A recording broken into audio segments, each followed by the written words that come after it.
नमस्ते दोस्तों, स्वागत है आपका जीवन कोड पर। क्या आपने कभी अपने आप से यह सवाल पूछा है कि जो कुछ आप सोचते हैं, जो मानते हैं, जिन बातों पर आपकी पूरी जिंदगी टिकी है, क्या वो सचमुच आपका अपना है या फिर वो सब कुछ है जो समाज, आपके परिवार, आपके डर और आपकी परवरिश ने आपके दिमाग में भर दिया है? जी, कृष्णमूर्ति कहते हैं कि हम सब एक मानसिक जेल में जीते हैं। ये जेल न दिखती है, न इसका कोई ताला है, लेकिन फिर भी ये हमारी हर सोच, हर फैसले, हर सपने को जकड़े हुए हैं। सोचिए, एक पिंजरे में पैदा हुआ तोता, अगर उसने कभी खुला आसमान न देखा तो क्या वो उड़ने की ख्वाहिश करेगा? यही हाल हमारा है। हमने अपनी सीमाओं को ही सच मान लिया है, लेकिन फ्रीडम फ्रॉम द नॉन, ये किताब उस पिंजरे को तोड़ने की चाबी देती है। ये किताब आपको झकझोरती है, आपकी जड़ें हिलाती है और मजबूर करती है खुद से सवाल करने को। यह आसान नहीं है, बल्कि बहुत मुश्किल है, क्योंकि इसमें आपको खुद से भिड़ना पड़ता है। लेकिन अगर आप वाकई आजाद होना चाहते हैं, भीतर से, गहराई से, तो ये किताब आपका पहला कदम हो सकती है। अब बात करते हैं उस इंसान की जिसने ये सबक दुनिया को दिया। कृष्णमूर्ति न सिर्फ एक लेखक थे, न ही कोई साधारण विचारक, वो एक विद्रोही थे। ऐसे विद्रोही जो बिना तलवार के क्रांति लाते थे। उन्होंने न किसी धर्म को माना, न किसी गुरु को पूजा, न किसी किताब को अंतिम सत्य माना। उन्होंने कहा, सच्चाई कोई मंजिल नहीं जिसे कोई रास्ता दिखा सकता है। वो हर इंसान से कहते थे, खुद सोचो, खुद देखो, खुद समझो। उनकी किताब फ्रीडम फ्रॉम द नॉन 1969 में छपी थी, लेकिन इसे पढ़कर लगता है जैसे किसी ने आज ही आपके दिमाग की उलझनों को पढ़कर लिखा हो। उस समय दुनिया बुद्धिजीवियों से थक चुकी थी, इंसान खुद से भाग रहा था। तब ये किताब आई और उसने कहा, रुक जाओ, देखो, समझो। आज भी ये किताब उतनी ही जरूरी है, क्योंकि आज भी हम उसी मानसिक पिंजरे में जी रहे हैं। अगर आप उस पिंजरे को तोड़ना चाहते हैं, अपनी सोच को नया आकार देना चाहते हैं और सचमुच जीना चाहते हैं, तो ये किताब आपके लिए है। लेकिन याद रखिए, ये कोई हल्की फुल्की प्रेरणा देने वाली किताब नहीं। ये आपके भीतर बवंडर लाएगी। अगर आप उस तूफान से डरते नहीं, तो कृष्णमूर्ति आपका इंतजार कर रहे हैं। लेसन नंबर 1, सच्चाई को जानने के लिए पुराने को छोड़ो। हम सबके भीतर एक कहानी चलती रहती है। मैं ऐसा हूं, मैं वैसा हूं, मुझे ये पसंद है, मैं उससे डरता हूं, मैं ये नहीं कर सकता। और दिन ब दिन हम उसी कहानी के किरदार बन जाते हैं। लेकिन जरा रुकिए, क्या आपने कभी पूछा, ये कहानी किसने लिखी? क्या ये वाकई आपकी अपनी है, या ये सब कुछ माँ बाप, स्कूल, समाज, धर्म, टीवी, इंस्टाग्राम और व्हाट्सएप यूनिवर्सिटी ने आपको सिखाया? कृष्णमूर्ति इस भ्रम की दीवार को तोड़ते हैं। वो कहते हैं, अगर तुम सच्चाई जानना चाहते हो तो अपने दिमाग को खाली करना सीखो। लेकिन हमारा दिमाग, वो तो पुरानी यादों, धारणाओं, अनुभवों और अधपकी मान्यताओं का अड्डा बन चुका है। हम हर चीज को उसी पुराने चश्मे से देखते हैं। किसी इंसान को देखते ही दिमाग उसका वर्गीकरण शुरू कर देता है, अमीर, गरीब, धर्म, पहनावा, बोलचाल। लेकिन क्या आपने कभी किसी को वैसे देखा जैसे वो सचमुच है? बिना जजमेंट, बिना तुलना, बिना सोचे समझे। मान लीजिए, एक बच्चा हर साल स्कूल में फेल होता है। समाज कहता है, यह बच्चा बेकार है, कुछ नहीं कर सकता। उस बच्चे के मन में यही बात बैठ जाती है और वो खुद को बेकार मानने लगता है। लेकिन क्या वाकई वो बच्चा बेकार है, या समाज ने उसकी पहचान तय कर दी और वो उस नकली पहचान को सच मान बैठा? कृष्णमूर्ति हमें झकझोरते हैं। वो कहते हैं, पुराने को छोड़ो, तभी नया उभर सकता है। जब तक आप अपनी सोच, अपने लेबल्स, अपने फैसलों को पकड़े रहेंगे, सच्चाई आपसे कोसों दूर रहेगी। ये आसान नहीं। अपनी बनाई हुई पहचान को जलाना दर्द देता है, लेकिन अगर सच्चाई चाहिए तो आपको जलना पड़ेगा। और यही जलना आजादी की शुरुआत है। आपका नाम, आपकी जाति, आपके मार्क्स, आपका प्रोफेशन, इन सबसे ऊपर एक आप है जिसे आपने कभी देखा ही नहीं, क्योंकि आपने अपने दिमाग को कभी खाली होने दिया। लोग क्या सोचेंगे, या अगर मैंने नौकरी खो दी तो क्या मेरी जिंदगी खत्म हो जाएगी? लेकिन हकीकत यह है कि डर असल में कुछ होता ही नहीं। यह सिर्फ एक कल्पना है, एक भविष्य की कहानी जो आपने खुद बनाई है।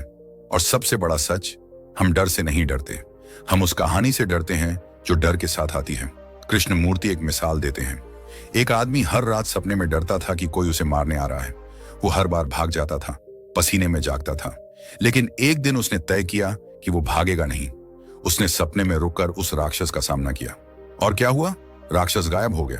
क्योंकि डर, जब तक उसका सामना नहीं किया जाता, तब तक आपको कंट्रोल करता है। लेकिन जैसे ही आप उसे देखते हैं, समझते हैं, वो टूटने लगता है। डर को पालतू बनाने का तरीका है उसे समझना। खुद से पूछिए, मैं इस चीज से क्यों डर रहा हूं? उसका जवाब खोजिए। डर को दबाइए मत, वरना वो आपकी नींद चुरा लेगा, आपकी आवाज छीन लेगा और आपकी आत्मा को कैद कर लेगा। लेकिन जैसे ही आप डर को स्वीकार करते हैं, वो आपकी कमजोरी नहीं, आपकी ताकत बन जाता है। हिम्मत का मतलब डर से मुक्त होना नहीं है। हिम्मत का मतलब है डर के बावजूद आगे बढ़ना। डर तो रहेगा, लेकिन जब आप उसे पहचान लेंगे, वो आपको कंट्रोल नहीं करेगा। और यहीं से शुरू होती है असली हिम्मत, असली आजादी। लेसन नंबर 3, समय का जाल तोड़ो। हम सब समय के गुलाम हैं। सुबह से रात तक हमारी जिंदगी एक रेस की तरह चलती है। जल्दी करो, लेट हो जाएगा। कल तक काम खत्म करना है, 1 साल बाद सक्सेसफुल बनना है। लेकिन इस भाग दौड़ में हमने एक चीज खो दी है, वर्तमान, यानी ये पल। कृष्णमूर्ति कहते हैं कि समय एक मानसिक कॉन्सेप्ट है। असली जीवन वही है जो इस पल में हो रहा है, न कि जो कल हुआ था या कल होगा। सोचिए, जब आप अकेले बैठते हैं, तब भी आपका दिमाग या तो पुराने झगड़ों को दोहराता है या भविष्य की प्लानिंग में डूबा रहता है। लेकिन उस पल में, जब आप चुपचाप किसी फूल को देख रहे होते हैं, जब आप बारिश की बूंदों की आवाज सुन रहे होते हैं और कुछ नहीं सोच रहे होते, वो पल असली होता है। वो पल समय से परे होता है और वही पल आजादी का एहसास देता है। समय का जाल हमें बांधता है, वो हमें गिल्ट देता है, काश मैंने वो ना किया होता। वो हमें एंग्जाइटी देता है, क्या मैं सफल हो पाऊंगा। लेकिन सच्चाई ये है कि न अतीत हमारे हाथ में है, न भविष्य। हमारे पास सिर्फ ये पल है, और अगर हम इसे ठीक से जी लें तो बाकी सब अपने आप बदल जाएगा। कृष्णमूर्ति कहते हैं, जो इंसान इस पल को पूरी तरह जी लेता है, वो किसी भी जाल में नहीं फंसता। और ये कोई बड़ी बात नहीं है, बस एक आदत बदलनी है। मोबाइल हटाइए, थोड़ी देर अपनी सांसों को महसूस कीजिए, अपने आसपास को बिना जजमेंट के देखिए, अपने शरीर की हलचल को महसूस कीजिए। धीरे धीरे आप पाएंगे कि आप समय से बाहर आ रहे हैं, आप खुद को महसूस कर रहे हैं, और यही है असली मुक्ति। वो क्षण जब आप अब और यहाँ में पूरी तरह मौजूद होते हैं, वहां कोई चिंता नहीं होती, कोई पछतावा नहीं, बस शांति होती है। और उस शांति में छिपा है वो जीवन जिसकी हमें असल में तलाश है। लेसन नंबर 4, प्रेम वो नहीं जो तुम सोचते हो। जब हम प्रेम शब्द सुनते हैं तो दिमाग में एक सुंदर तस्वीर बनती है। कोई रोमांटिक रिश्ता, किसी के लिए बलिदान, किसी को पाने की चाह और उस चाह में जलना तड़पना। लेकिन क्या यही प्रेम है? कृष्णमूर्ति इस पूरी परिभाषा को एक झटके में पलट देते हैं। वो कहते हैं, प्रेम वो नहीं जो तुम सोचते हो। और जब आप ये सुनते हैं तो अंदर कुछ चुभता है, क्योंकि आप सोचते हैं, अगर ये प्रेम नहीं तो फिर क्या है? कृष्णमूर्ति कहते हैं कि असली प्रेम में कोई मांग नहीं होती, कोई शर्त नहीं होती, कोई अगर तुम ऐसा करो तो मैं तुमसे प्यार करूंगा जैसा सौदा नहीं होता। लेकिन ज्यादातर रिश्ते क्या हैं? एक लेन देन, एक तरह का इमोशनल कॉन्ट्रैक्ट। हम किसी से प्यार करते हैं, लेकिन बदले में वफादारी चाहते हैं, ध्यान चाहते हैं, समझ चाहते हैं। और जब वो नहीं मिलता तो हमारा प्रेम गुस्से, शिकायत और तकरार में बदल जाता है। वो एक मिसाल देते हैं। एक माँ अपने बच्चे से कहती है कि वो उससे बिना शर्त प्यार करती है, लेकिन जैसे ही बच्चा उसकी बात नहीं मानता या उसकी उम्मीदों पर खरा नहीं उतरता, वो नाराज हो जाती है। तो क्या वो प्रेम था या सिर्फ नियंत्रण की एक मीठी शक्ल? कृष्णमूर्ति कहते हैं, जहां डर है वहां प्रेम नहीं हो सकता। जहां ईर्ष्या है वहां प्रेम मर चुका है। जहां ये मेरा है की भावना है, वहां सिर्फ अहंकार है, प्रेम नहीं। और यही बात सबसे ज्यादा चौंकाती है, क्योंकि हम सब कहीं ना कहीं अपने रिश्तों में इन चीजों को जी रहे होते हैं। ये सबक आपको मजबूर करता है अपने रिश्तों की गहराई में झांकने के लिए। ये सवाल उठाता है, क्या आप सचमुच प्रेम कर रहे हैं, या किसी से सिर्फ इसलिए जुड़े हैं क्योंकि वो आपके अकेलेपन को भरता है, आपके डर को शांत करता है, आपकी असुरक्षा को ढकता है? प्रेम कोई इमोशनल सौदा नहीं। प्रेम वो शांति है जो बिना शर्त, बिना डर, बिना चाह के खिलती है। प्रेम को एक चेतना की अवस्था की तरह देखें, जहां आप किसी को पूरी आजादी के साथ देख सकें, बिना उसे बदलने की चाह के। जहां आप बस महसूस कर सकें, बिना किसी मांग के। अगर आप इस प्रेम को समझ लें तो आपके हर रिश्ते एक नए आयाम में चले जाएंगे। और शायद तब पहली बार आप जान पाएंगे कि प्रेम का असली रंग कैसा होता है। लेसन नंबर 5, समाज की गुलामी छोड़ो। सोचिए, सुबह उठते ही हम जो करते हैं, कपड़े पहनना, फोन देखना, काम पर जाना और रात को थककर सो जाना, क्या ये सब हमारी अपनी मर्जी से होता है, या हम एक रिमोट से कंट्रोल हो रहे हैं जिसका नाम है समाज? कृष्णमूर्ति कहते हैं, अगर तुम समाज की सोच में फंसे रहोगे तो कभी खुद तक नहीं पहुंच पाओगे। यह सुनते ही अंदर कुछ टूटता है, क्योंकि हमें एहसास होता है कि हम सचमुच गुलाम हैं, और यह गुलामी बाहर की नहीं, भीतर की है।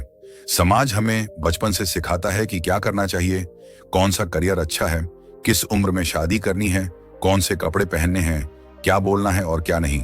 धीरे धीरे हम अपने सपनों को पीछे धकेलकर वही करते हैं जो लोग क्या कहेंगे के हिसाब से ठीक लगता है। एक कहानी याद आती है। एक लड़का डॉक्टर बनना चाहता था, लेकिन परिवार और रिश्तेदारों ने कहा इंजीनियरिंग में ज्यादा स्कोप है, और वो वही बन गया जो समाज चाहता था। आज वो एक बड़ी कंपनी में काम करता है, उसके पास पैसा है, स्टेटस है, लेकिन हर सुबह उसे एक खालीपन महसूस होता है। उसके पास सब कुछ है, लेकिन अपने आप से रिश्ता नहीं है। कृष्णमूर्ति इस दर्द की ओर इशारा करते हैं। वो कहते हैं, अपनी आत्मा की आवाज सुनो, समाज की नहीं। लेकिन उस आवाज को सुनना आसान नहीं, वो बहुत धीमी होती है, और हमारे भीतर का शोर बहुत तेज, वो शोर जो हमें डराता है।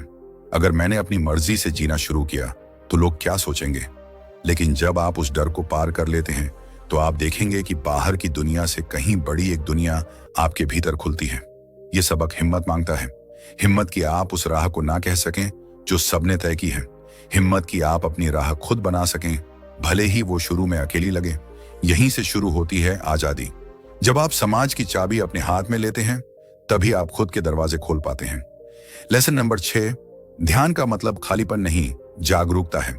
जब आप ध्यान शब्द सुनते हैं तो दिमाग में क्या आता है? एक शांत कमरा, बंद आंखें, मंदिर या मेडिटेशन म्यूजिक? हमें सिखाया गया है कि ध्यान एक क्रिया है जिससे शांति मिलेगी, लेकिन कृष्णमूर्ति इसे पूरी तरह पलट देते हैं। वो कहते हैं, ध्यान कोई तकनीक नहीं, ये जीने का तरीका है। ये उस जागरूकता की अवस्था है जहां आप हर पल को ऐसे देखते हैं जैसे वो पहली बार हो। सोचिए, जब आप चाय पीते हैं, क्या आप उसका स्वाद महसूस करते हैं, या मोबाइल स्क्रॉल करते हुए बस घूंट लेते रहते हैं? जब आप किसी से बात करते हैं, क्या आप उसे सचमुच सुनते हैं, या बस जवाब देने के लिए सिर हिलाते हैं? कृष्णमूर्ति कहते हैं, ध्यान का मतलब है हर चीज को, हर भावना को, हर पल को पूरी तरह महसूस करना, बिना भागे, बिना जज किए। जब आप सुबह की हवा महसूस करते हैं, पेड़ की पत्तियों की सरसराहट सुनते हैं, अपनी सांस को बिना कंट्रोल किए बस देखते हैं, वो ध्यान है। कोई कोशिश नहीं, कोई रिजल्ट नहीं, बस एक गहरी जागरूकता। ध्यान का मतलब खाली दिमाग नहीं, बल्कि पूरी तरह भरा हुआ होश है। और सबसे बड़ी बात, ध्यान कोई सपेरों की विद्या नहीं, ये गुरुओं के लिए रिजर्व नहीं, ये रोजमर्रा के जीवन में उतरने वाली एक चुप्पी सी शांति है। जब आप खाना खा रहे हो तो पूरी तरह खाना खाइए, जब बात कर रहे हो तो पूरी तरह बात करिए, यही ध्यान है। और इस तरह जीना एक क्रांति है, क्योंकि जब आप हर पल को ऐसे जीते हैं तो आप मशीन नहीं रहते, आप एक जीवित इंसान बन जाते हैं। और तभी आप महसूस करते हैं कि ध्यान कोई क्रिया नहीं, वो आपकी असली प्रकृति है, जिसे आपने समय, चिंता और भाग दौड़ के नीचे दबा रखा था। लेसन नंबर 7, हिंसा सिर्फ शारीरिक नहीं, मानसिक भी है। जब हम हिंसा शब्द सुनते हैं तो दिमाग में क्या आता है? मारपीट, खून खराबा, लड़ाई, यानी वो चीजें जो बाहर दिखती हैं। लेकिन कृष्णमूर्ति हमें एक बिल्कुल अलग नजरिया देते हैं। वो कहते हैं, असली हिंसा अक्सर हमारे अंदर होती है, हमारे शब्दों में, हमारी सोच में, हमारे नजरिए में। और ये उतनी ही विनाशकारी हो सकती है जितनी एक बंदूक की गोली। जरा सोचिए, जब आप किसी को देखकर मन ही मन कहते हैं ये मुझसे कम है, या किसी की सफलता देखकर जलन महसूस करते हैं, या खुद से कहते हैं मैं तो बेकार हूं, क्या ये हिंसा नहीं? कृष्णमूर्ति कहते हैं, जब आप किसी को जज करते हैं तो आप एक मानसिक युद्ध शुरू कर देते हैं, और उस युद्ध में हार सिर्फ सामने वाला नहीं, आप भी जाते हैं। लेकिन अंदर ही अंदर वो हर बार जलता था। जब उसका दोस्त तरक्की करता, उसके पेट में मरोड़ उठती थी। धीरे धीरे ये ईर्ष्या उसकी सोच को खाने लगी, रिश्ते में कड़वाहट भरने लगी। न वो दोस्ती निभा पाया, न खुद को माफ कर पाया। और यही है मानसिक हिंसा, वो आग जो धीरे धीरे आपको अंदर से तोड़ देती है। कृष्णमूर्ति हमें जागरूक करते हैं कि हिंसा सिर्फ हाथ उठाने से नहीं होती, वो तब भी होती है जब हम अपने विचारों से दूसरों को नीचा दिखाते हैं, जब हम अपनी सोच दूसरों पर थोपते हैं, जब हम चुपके से नफरत पालते हैं, या खुद को बार बार दोषी ठहराते हैं। ये सब भीतर की आग है जो हमारी शांति को राख कर देती है। इस सबक की सबसे गहरी बात यह है कि ये हमें खुद से सवाल पूछने पर मजबूर करता है, क्या मैं हर रोज दूसरों के साथ या खुद के साथ थोड़ा हिंसक हो रहा हूं? और अगर हाँ, तो क्या मैं इसे देख सकता हूं समझ सकता हूं और बदल सकता हूं। जब आप अपने विचारों की गहराई को समझने लगते हैं, अपनी ईर्ष्या, अपने गुस्से, अपने जजमेंट्स को पहचान लेते हैं, तभी आप उस हिंसा से धीरे धीरे आजाद होने लगते हैं। और तभी आपके भीतर सच्ची शांति जन्म लेती है।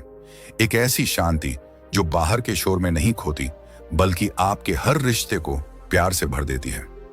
लेसन नंबर 8, सच्चाई का कोई रास्ता नहीं। हम सबके मन में एक गहरी ख्वाहिश होती है सच्चाई तक पहुंचने की, अपने जीवन के मायने जानने की। हम सोचते हैं कि कोई रास्ता जरूर होगा, कोई गुरु, कोई किताब, कोई सिस्टम, कोई तकनीक जो हमें उस गहरी शांति, उस आत्मिक ज्ञान तक ले जाएगी। लेकिन कृष्ण मूर्ति इस उम्मीद पर एक गहरी चोट करते हैं। वो कहते हैं, सच्चाई का कोई रास्ता नहीं होता। ये सुनते ही दिल कांप जाता है, क्योंकि ये हमारे भरोसे को तोड़ता है, लेकिन साथ ही ये हमारी आत्मा को जगाता भी है। कृष्णमूर्ति कहते हैं, जब तुम किसी और के बताए रास्ते पर चलते हो, चाहे वो कितना ही महान क्यों ना हो, तुम अपनी आजादी खो देते हो। तुम बस एक अनुयायी बन जाते हो, और एक अनुयायी कभी सच्चाई को नहीं जान सकता, क्योंकि सच्चाई कोई मंजिल नहीं जिसे कोई और तुम्हें दिखा सकता है। वो तो पल पल की अनुभूति है, जो तभी आती है जब तुम पूरे होश और जिम्मेदारी के साथ खुद को देख रहे होते हो। ये बात डरावनी लग सकती है, क्योंकि इसका मतलब है कि अब कोई और तुम्हारे लिए जवाब नहीं देगा। न कोई गुरु, न कोई किताब, न कोई पक्का रास्ता। अब सिर्फ तुम हो और तुम्हारा अंदरूनी सफर। लेकिन यही तो असली आजादी है, जब आपको एहसास होता है कि सच्चाई कहीं बाहर नहीं, वो आपके अंदर है, हर सोच में, हर भावना में, हर सांस में। तभी एक क्रांति शुरू होती है। कृष्णमूर्ति कहते हैं, सच्चाई तब आती है जब मन पूरी तरह चुप हो जाता है, और वो चुप्पी किसी अभ्यास से नहीं आती। वो तब आती है जब मन हर नकली सहारे को छोड़ देता है, जब आप किसी के पीछे चलना बंद कर देते हैं और अपनी ही आंखों से देखना शुरू करते हैं। तभी सच्चाई खुद को प्रकट करती है। इस सबक की सबसे बड़ी बात यह है कि ये आपको न सिर्फ झकझोरता है, बल्कि आपको अपनी पूरी जिम्मेदारी लेने की ताकत भी देता है। अब आप दूसरों पर निर्भर नहीं रहते, अब आप अपने गुरु खुद हैं। और इस एहसास में एक गहरी शक्ति छिपी है, एक ऐसी शक्ति जो आपको दुनिया के सबसे गहरे भ्रम से निकाल सकती है। पहचानना पड़ेगा, और यही सबसे मुश्किल काम है, क्योंकि हम सब अपनी पहचान से चिपके हुए हैं। लेकिन जब आप एक बार छोड़ना सीख जाते हैं, तो आपको वो मिलता है जो कभी खोया ही नहीं था, आपका असली स्वरूप। तो आज इस पल एक छोटी सी शुरुआत कीजिए। खुद से पूछिए, क्या मैं सचमुच जिंदा हूं या बस एक रोल निभा रहा हूं? क्या मैं वही सोचता हूं जो मुझे सिखाया गया है, या मैं खुद से देखना चाहता हूं? क्या मैं तैयार हूं इस भीतरी आजादी के सफर पर निकलने के लिए? और अगर आपका जवाब हां है, तो जीवन कोड आपके साथ है। इस चैनल का हर वीडियो, हर किताब, हर विचार इस सफर में आपके साथ चलेगा। तो अभी सब्सक्राइब करें, कमेंट में बताएं कि इस किताब का कौन सा सबक आपके दिल को छू गया, और इस वीडियो को शेयर करें उन लोगों के साथ जो अब तक खुद को पहचान नहीं पाए हैं। तो हमें अब इजाजत दीजिए, मिलते हैं ऐसे ही एक और रोमांचक सफर पर। नमस्ते।